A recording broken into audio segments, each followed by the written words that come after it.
Bonjour, bonjour, bonjour à tous. Bonjour, bonjour, comment allez-vous? Bienvenue à cette semaine de l'heure du conte virtuel avec moi, Madame Kayla. Cette semaine, le thème est celui de les contes des filles. Donc, toutes les histoires des petites comptines par rapport à des rois, des reines, des princes, des princesses et beaucoup de dragons. Donc, si vous aimez ça, je suis bien contente. Je vais commencer parce que j'ai beaucoup de choses. Il y a beaucoup de livres, évidemment, sur le conte des filles. Je commence avec une petite histoire. Donc, c'est Hector et le grand méchant chevalier par Alex T. Smith. Et celui-ci est publié par Archives du Canada. C'est les éditions scolastiques. Désolée. Donc, le minuscule village de Coin Perdu est absolument charmant. Tout le monde se reconnaît et il ne s'y passe jamais rien de fâcheux. Enfin, jusqu'au jour où le grand méchant chevalier vole la baguette magique de la grand-maman d'Hector.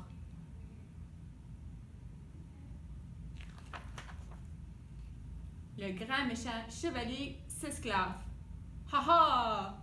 Vous ne m'attraperez jamais! Je suis le plus grand et le plus méchant chevalier du monde! » Et il s'enfuit au galop avec la baguette magique. «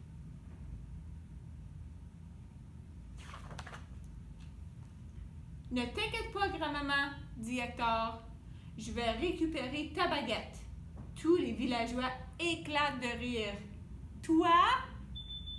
Mais tu n'es qu'un petit bout de chou et tes bras ne sont pas musclés du tout! » Toutefois, Hector a un plan.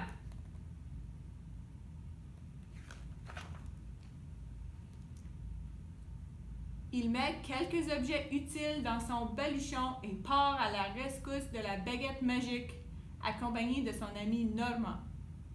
Il y a des croustilles, des ciseaux et un parapluie. Peu de temps après, il arrive dans une forêt sombre et épaisse.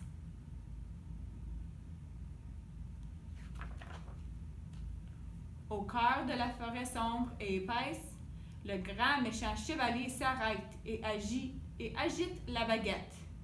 Dans un nuage d'étincelles magiques, d'immenses ronces épineuses se mettent à pousser et emprisonnent Hector et Normand.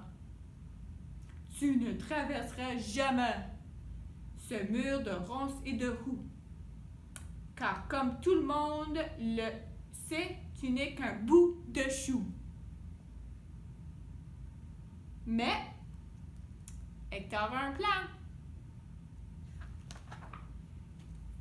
Avec ses ciseaux, il coupe les ronces. Clic, clic, clic. Bientôt, les deux amis sont libres. « Oh non! » s'écrie le grand méchant chevalier.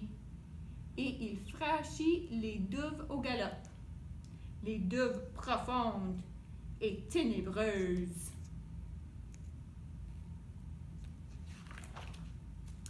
Puis, de l'autre côté des douves profondes et ténébreuses, le grand méchant chevalier s'arrête et agite la baguette.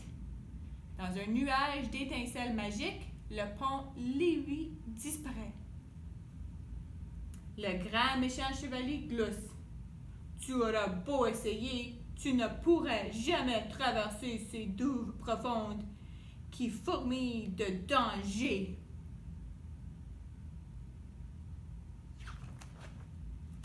Mais Hector a un plan. « Oh non! » gémit le grand méchant chevalier. Et il s'en va clopin-clopant vers le donjon. Le donjon, terriblement haut, perché. Hector et Normand s'empressent de le suivre.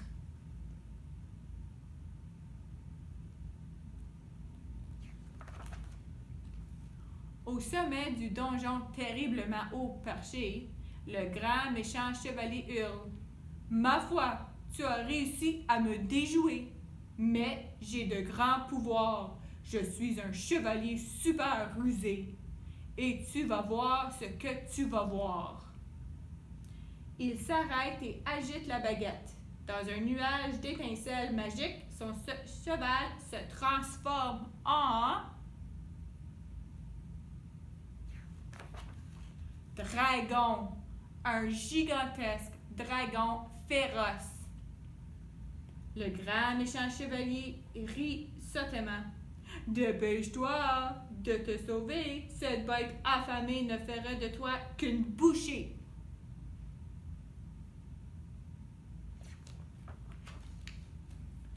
Mais le dragon a un plan. Pourquoi je mangerais le petit Hector alors que je peux me régaler de ce grand méchant chevalier? Hector passe à l'action. Il lance les croustilles de Norma au dragon, puis il reprend la baguette magique d'un geste vif. Swish! Quand il retourne à coin perdu, le grand-maman d'Hector s'écrie « Hip hip, hurrah! Hector, mon petit bout de chou, a récupéré ma baguette. Il a été courageux comme tout. » Elle aimerait aussi donner une bonne leçon au grand méchant chevalier, qui s'est très mal conduit. Heureusement, Hector a un plan. Un plan très puant.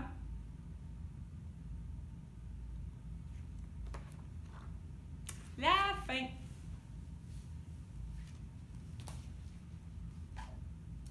Donc, pour mon tableau de feuilles de cette semaine, c'est à propos de 5 bébés dragons.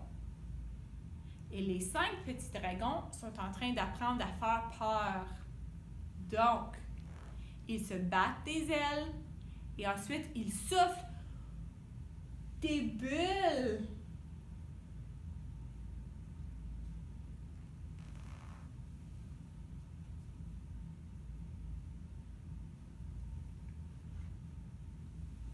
Dans les airs. Non, non, non, dit Maman Dragon. Les bulles ne font pas peur.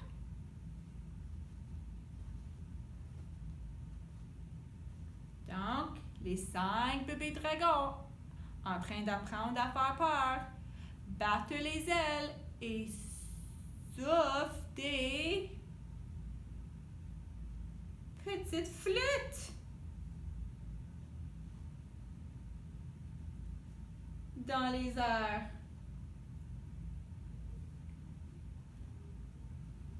Non, non, non, non, dit Maman Dragon. Les flûtes ne font pas peur.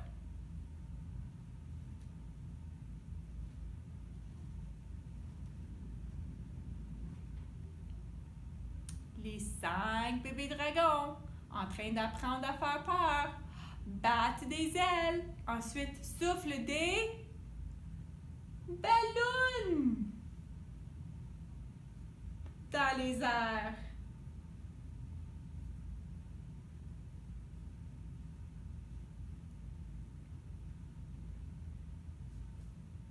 Non, non, non, non, non, dit Maman Dragon. Les ballons ne font pas peur.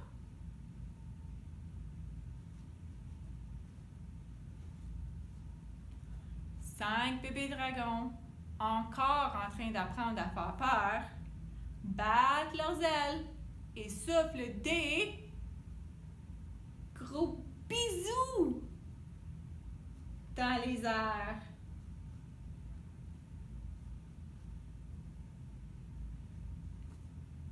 Non, non, non, non, non, dit Maman Dragon. Les bisous ne font pas peur.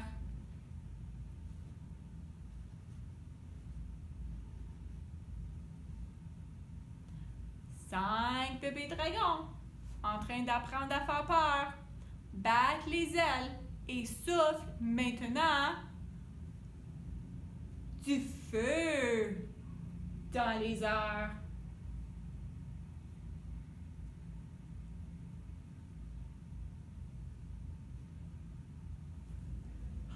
Oui, oui, oui, oui, dit Maman Dragon. Le feu fait peur. Bravo, bravo, mes petits cœurs. Et c'est tout pour mon tableau de feuilles de cette semaine. Donc, ma prochaine histoire, j'ai La princesse Cowboy par Lou Beauchesne et Marie-Ève Tremblay. Puis c'est publié par Dominique et compagnie. Donc, au royaume des merveilles, c'est bien connu, toutes les filles sont des princesses. Coquettes, délicates et raffinées, toutes sauf une, la princesse Melon-Miel. Contrairement aux jeunes demoiselles de son âge qui adorent le rose et les poupées, la princesse Melon-Miel préfère la boue et jouer au cowboy. Son plus grand plaisir est d'ailleurs de manier le lasso sur sa jolie licorne, Flacon d'étoiles, ce qui pour une princesse n'est pas très bien vu.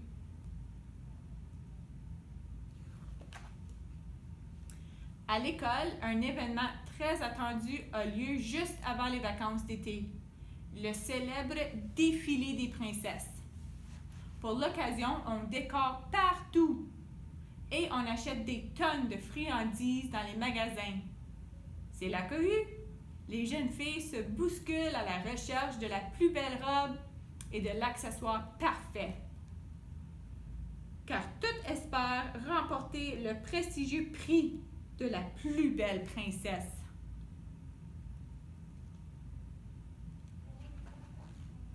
Cette année, c'est décidé. La princesse Melon-Miel s'habillera en cowboy et participera au concours avec Flacon d'étoiles. Aidée de ses parents, elle confectionne son costume et voit au moindre détail les pantalons, la ceinture, la chemise, le boléro, les bottes, le foulard, le chapeau et le lasso.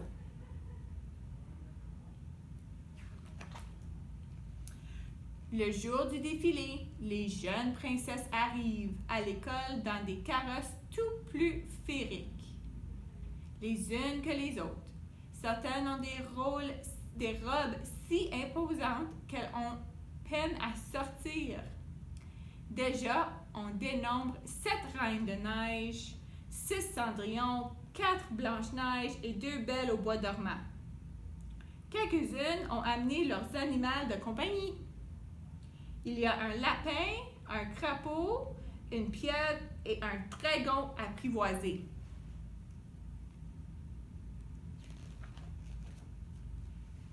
Quand Melon-Miel surgit au galop sur sa monture dans un nuage de poussière en criant « Hi-ha !» Elle ne passe pas inaperçue. Sur son passage, les autres princesses lancent des murmures de stupéfaction et s'écartent de peur de salir ou d'abîmer leur robe.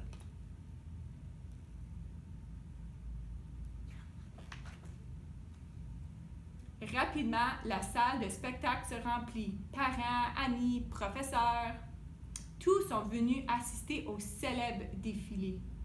En coulisses, les concurrentes se pomponnent.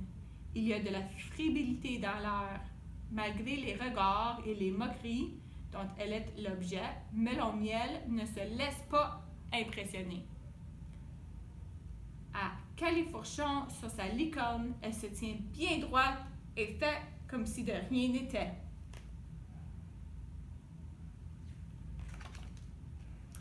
C'est alors que la princesse Clarinette réalise que son dragon, Chéri, a disparu.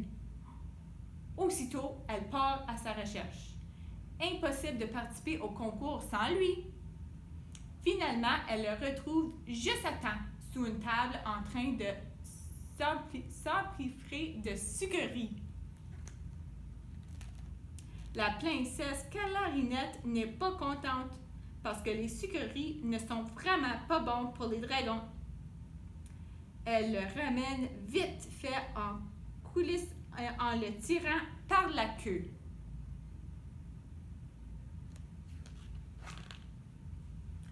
L'orchestre se met à jouer et le défilé commence enfin. Au son d'une musique entraînante, les concurrentes entrent en scène à la file indienne. Derrière les froufrous, les dentelles et les rubans, on distingue à peine Melon Miel, qui chuchote ses dernières recommandations à l'oreille de Flocon d'Étoile.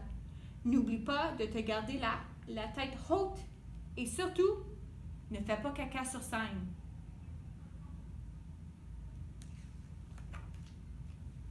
La princesse parade maintenant à tour de rôle. Le public est ébloui. Puis, c'est au tour de la princesse Clarinette et de son dragon de s'avancer. Oh! Mais qu'est-ce qui se passe-t-il?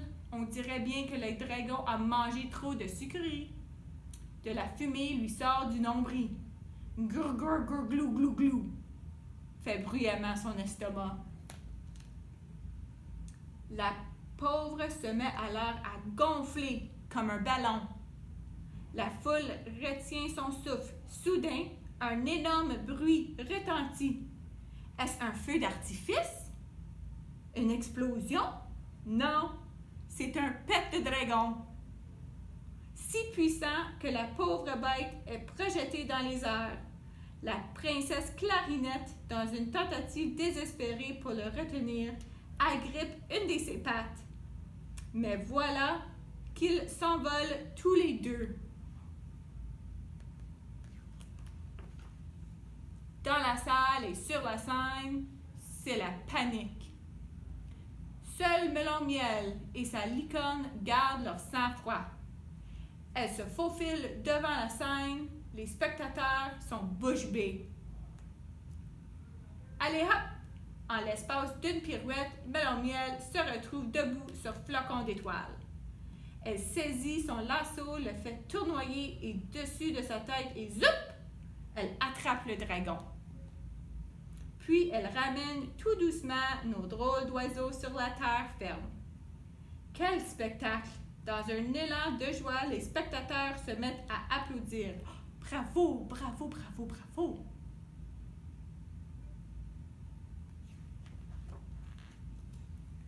Le défilé se termine en beauté. La princesse Clarinette est saine et sauve et son dragon se dégonfle peu à peu. Dragounette, tu fais parfois des bêtises, mais je t'aime quand même, lui dit-elle affectueusement. Quant à la princesse Melon Miel, son courage et son originalité lui valent de recevoir le prix de la plus belle princesse. Ses parents et Flocon d'Étoile sont si fiers qu'ils en pleurent de joie.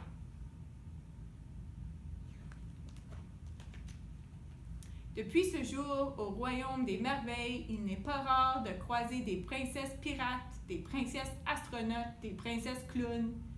Melon Miel est ravie.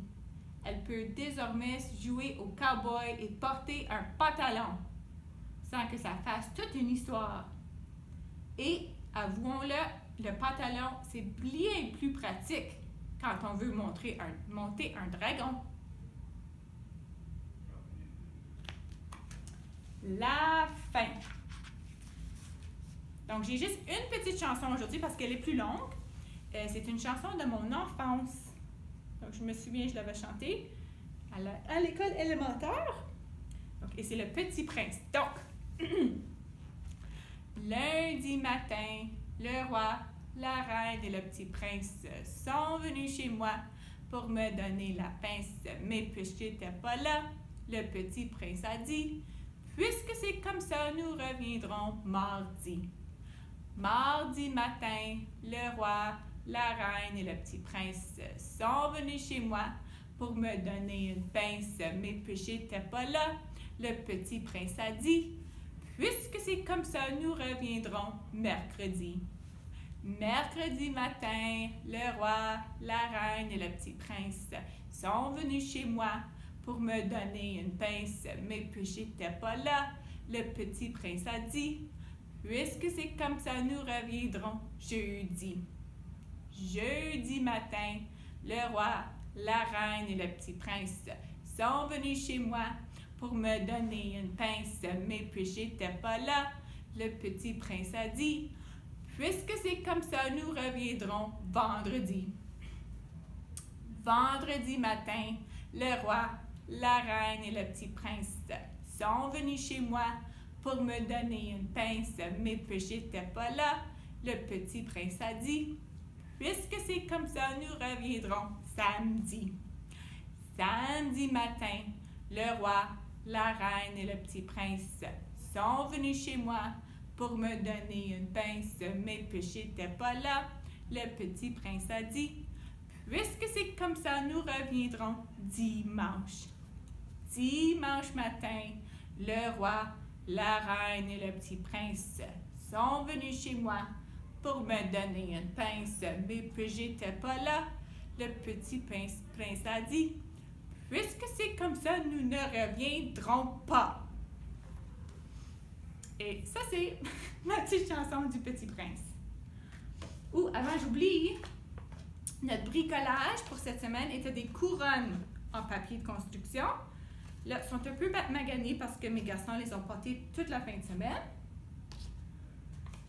Donc, c'est juste du papier de construction qu'on a coupé avec des triangles. Puis là, j'ai mis du ruban. Donc, puis là, j'ai dit à mes garçons qu'ils pouvaient le décorer avec n'importe quoi qu'ils voulaient. Mon plus jeune, évidemment, a dit qu'il voulait des brillants. Donc, je ne sais pas si vous pouvez le voir, mais il est plein de brillants. Et pareil comme la table et le tapis chez nous. C'est du brillant partout. J'aurais dû savoir, c'est toujours des brillants avec lui. Ah, il a collé d'autres choses aussi, mais il y a beaucoup de brillants. Pour mon plus vieux, qui n'aime pas la colle ou les brillants, il a mis quelques collants, et il a dessiné un arbre. Et c'est tout. C'est juste ça qu'il voulait mettre sur sa couronne.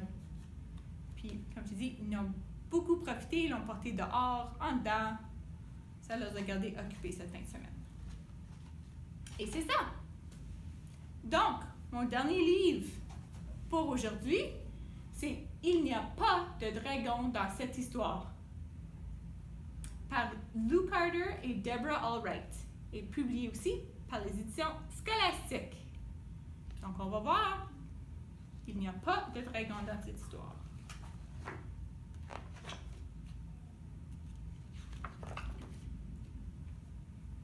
Cette histoire devait être celle d'un dragon qui capturait une princesse. Soudain, un chevalier arrivait, se battait contre le dragon et délivrait la princesse.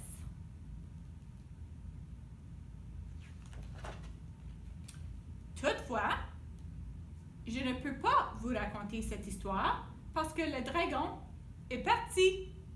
Il était vexé. Je ne vais pas capturer d'ennuyeuse princesse à paillettes aujourd'hui. Et je ne combattrai pas de braves chevaliers servants non plus. Je m'en vais dans une histoire, donc je serai le héros pour une fois.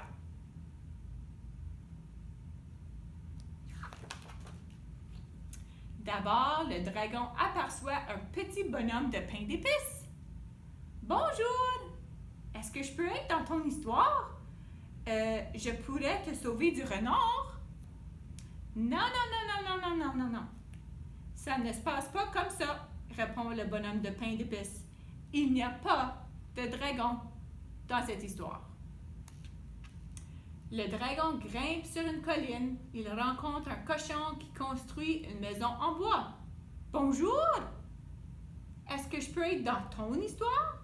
Je pourrais te sauver du grand méchant loup. Non. Ça ne se passe pas comme ça, répond le deuxième petit cochon. Il n'y a pas de dragon dans cette histoire.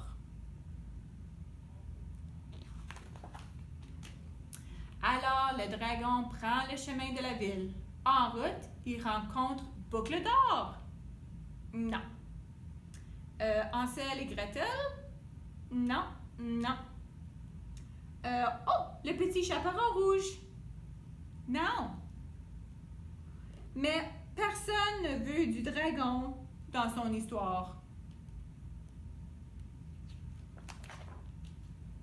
Un instant, Le dragon vient d'apercevoir un garçon qui escalade une tige d'argot. Bonjour! Je pourrais te sauver du géant? Non. Ce ne se passe pas comme ça, répond Jacques. Il n'y a pas de dragon dans cette histoire.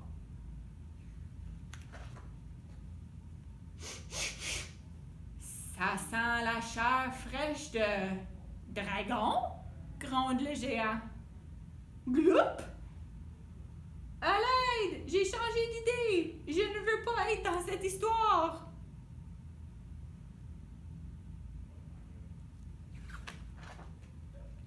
Oh, sacré bleu! Que se passe-t-il ici? Oh non!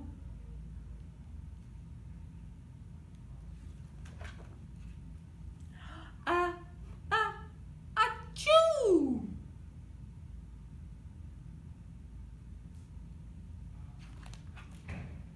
Oups!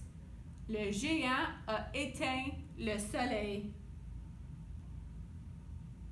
Au secours! Dragon! Où es-tu? Crie le bonhomme de pain d'épices.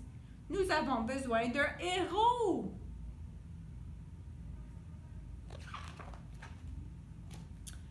Je ne peux pas. Je ne suis pas douée pour être un héros. Mais nous avons vraiment besoin d'un dragon dans cette histoire, s'exclame le bonhomme de pain d'épices.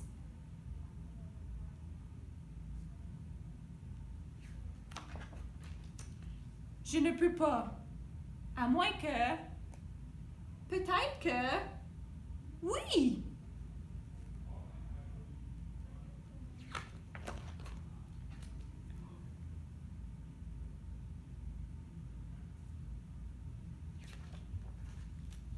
Enfin, un héros! Hurrah! Hurrah!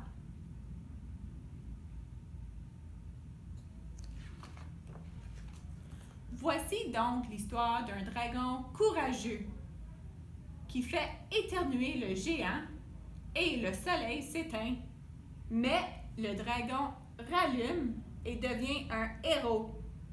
Hurrah! La fin. Un instant. Où est passé le dragon?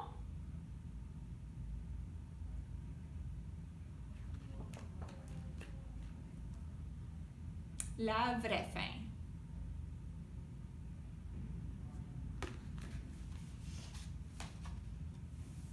Donc, c'est tout pour moi pour cette semaine et le conte des fées.